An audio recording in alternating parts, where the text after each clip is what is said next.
அதனால அப்போஸ்தலனாகிய பவுல் சொல்றாரு, நல்ல போராட்டத்தை போராடினேன். நமக்கு ஒரு சின்ன போராட்டம் வந்ததுன்னா அதை நம்ம பெருசா எடுத்துட்டு போறோம், பெருசா கொண்டு போயிடணும்.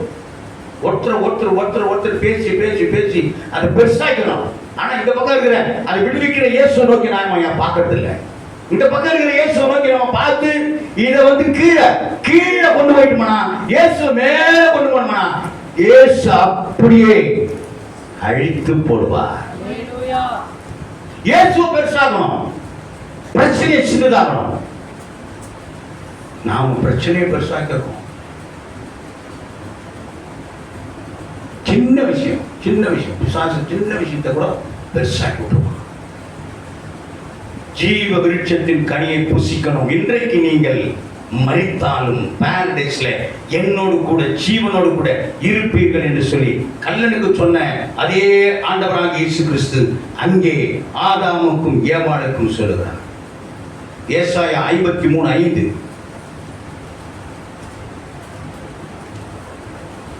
சமாதானத்தை உண்டு பண்ணும் ஆக்கினை நம்முடைய மீறுதலின் நிமித்தம் காயப்பட்டு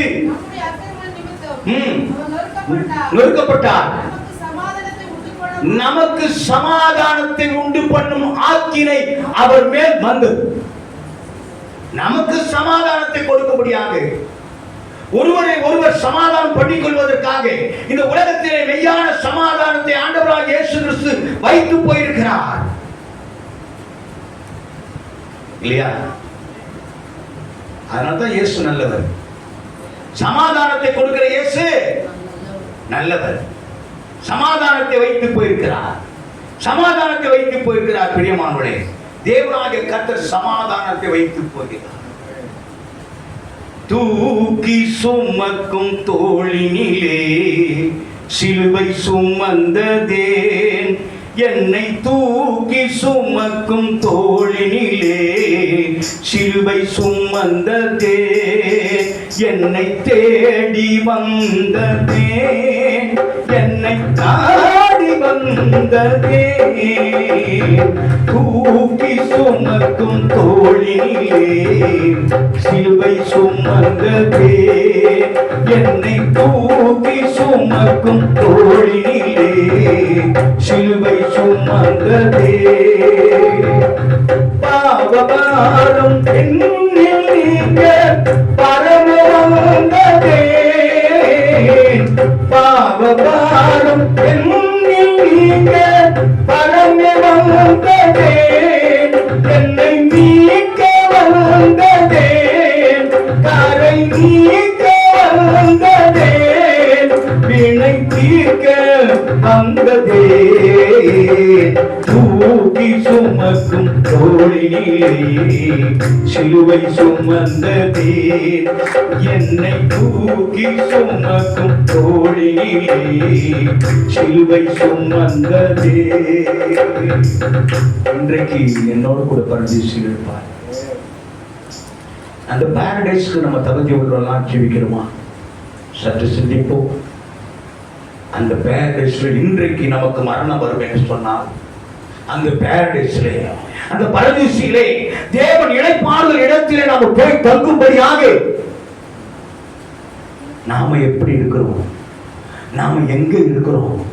நாம எந்த நிலைமையில் இருக்கிறோம்?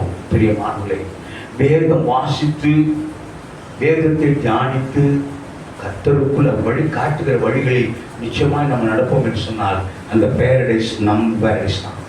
நமக்கு சொந்தமான பாரடைஸ், நமக்காக உண்டாக்கி வைத்திருக்கிற அந்த பாரடைஸ். மூன்றாவது வார்த்தையாக ஆதியாகமம் 3:13 வாசியுங்கள். 3:13. அப்பொழுது தேவனாகிய கர்த்தர் ஸ்திரீயை நோக்கி, நல்ல கவனிக்கணும், ஸ்திரீயை நோக்கி, நீ இப்படி செய்துட்டியம்மா,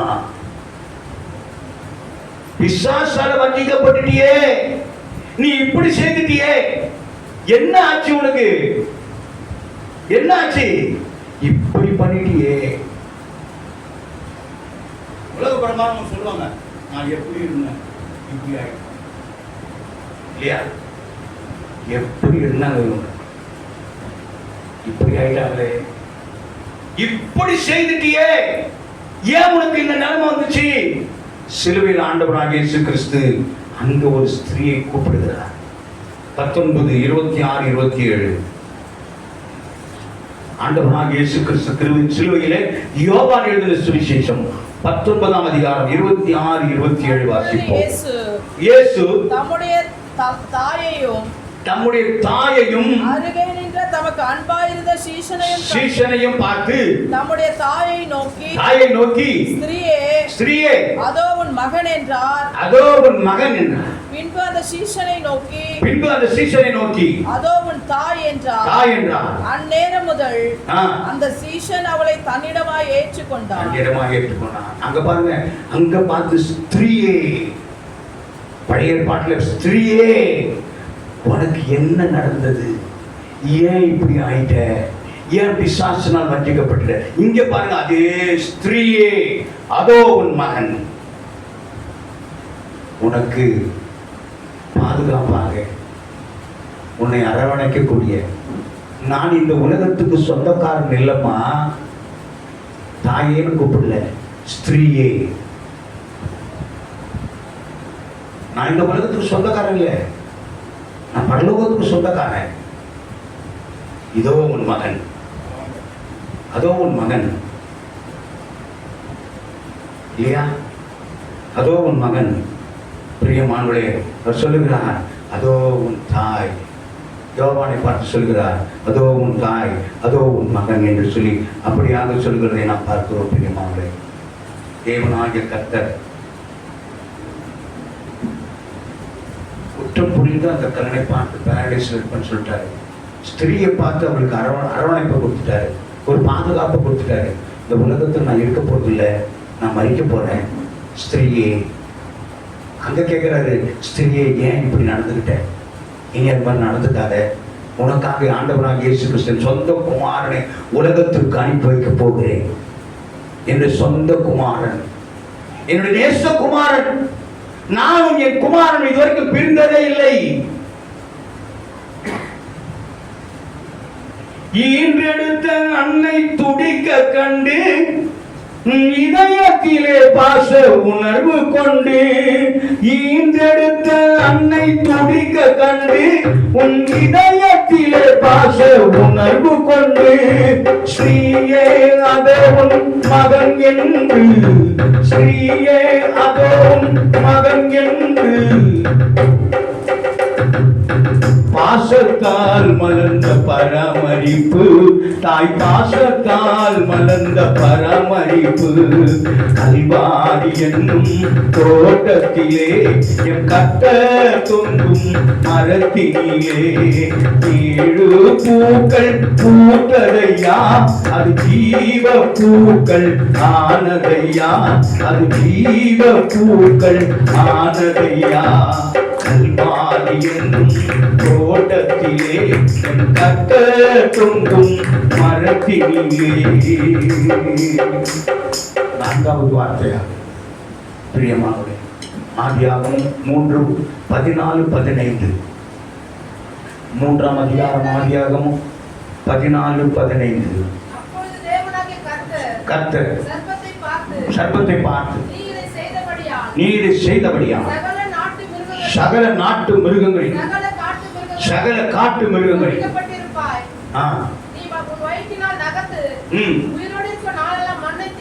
மண்ணை தின்பாய். போதுங்க, போதும். சிலுவையிலே தேவனாகிய கர்த்தர் மத்தேயு எழுதின சுவிசேஷம் 27:46 சொல்றாரு, ஏலி ஏலி லாமா சபக்தானி. அரபு பாஷையில ஏலோயி ஏலோயி அரபு பாஷையில சொல்லுவாங்க. எபிரேய பாஷையில ஏலி ஏலி லாமா சபக்தானி. என் தேவனே என் தேவனே ஏன் என்னை கைவிட்டீர்? பிதாவே பிதாவே என்று கூப்பிட்டவர் பாவம் சூழ்ந்தபடியால், மனிதனுடைய பாவம் அக்கிரமம் அவரை சூழ்ந்தபடியால் அவருக்கும் தேவனுக்கும் பிதாவுக்கும் அவருக்கும் ஒரு பிளவு உண்டானது. பாவத்துக்கு சொந்தக்காரர் பிதா அல்ல. இயேசுவும் அல்ல. ஆனால் மனிதனுடைய பாவம் சூழ்ந்து கொண்டது. கைவிடப்பட்ட ஒரு நிலைமை, கைவிடப்பட்ட ஒரு நிலைமையிலே தேவனாகிய ஆண்டவராகிய இயேசு கிறிஸ்து அங்கே தொங்குகிறதான காட்சியிலே பிதாவே என்று கூப்பிடும். தேவனே, தேவனே, ஏன் என்னை கைவிட்டீர்?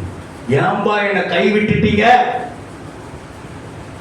பிள்ளை பெறப்போகிற ஒரு ஸ்திரீ கர்ப்ப வேதனை படும்போது, அந்த பிள்ளை பெறுகிற போது படுகிற வேதனை கொஞ்சம் நஞ்சம் அல்ல, இல்லையா? ஸ்திரீகளுக்கு தெரியும்.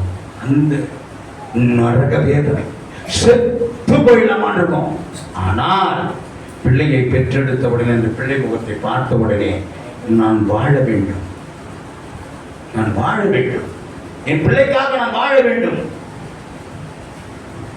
ஒரு முறை ஒரு ஆள் செய்த பாவத்திற்காக நம்மை தாங்கிக் கொள்ள முடியவில்லையே, எல்லாருடைய ஒட்டுமொத்த பாவங்களும் தேவனாகிய கர்த்தருடைய சிரசின் மேல் வந்து இறங்கியது, இல்லையா?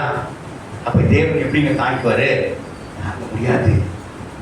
அப்பதான் என் தேவனே, என் தேவனே, ஏன் என்னை கைவிட்டீர்? 53 ஏசாயா தீர்க்க தரிசன புஸ்தகத்திலே 53:6 எல்லாருடைய அக்கிரமம் அவர் மேல் விழப்பண்ணினார். சிலுவை மரணம் நிறைவேற்றப்படுகிறது. அப்பதான் இயேசு பார்க்கிறார், என் தேவனே, என் தேவனே, ஏனப்பா என்னை கைவிட்டீர்? இல்ல இல்ல இல்ல, தேவன் பார்க்கிறார், பிதாவானவர் பார்க்கிறார். ஒவ்வொரு முகத்தையும், நம்முடைய முகத்தை கண்களுக்கு முன்பாக சிலுவையிலே தொங்குகிற ஆண்டவராகிய இயேசு கிறிஸ்துவின் கண்களுக்கு முன்பாக கொண்டு வருகிறார். இவர்களை பார், இந்த முகத்தை பார், இந்த முகத்தை பார், இந்த சபை மக்களை பார், இவர்களால் நீ பிழைத்திருக்க வேண்டும், உன்னை கைவிட மாட்டேன், இவைப்பொழுது உன்னை கைவிட்டேன், இரக்கங்களால் உன்னை சேர்த்துக் கொண்டேன். என் தேவனே, நம்முடைய பாவங்களுக்காக எல்லா பாவத்தின் சுமை ஆண்டவராக இயேசு கிறிஸ்து ஏற்றுக்கொண்டார். பிரியமானவர்களே, ஏற்றுக்கொண்டார். நான் இந்த பாட்டை பாடுறேன். கைவிடப்பட்டோரை காக்க வந்தீர், மாந்தர் கண்ணீர்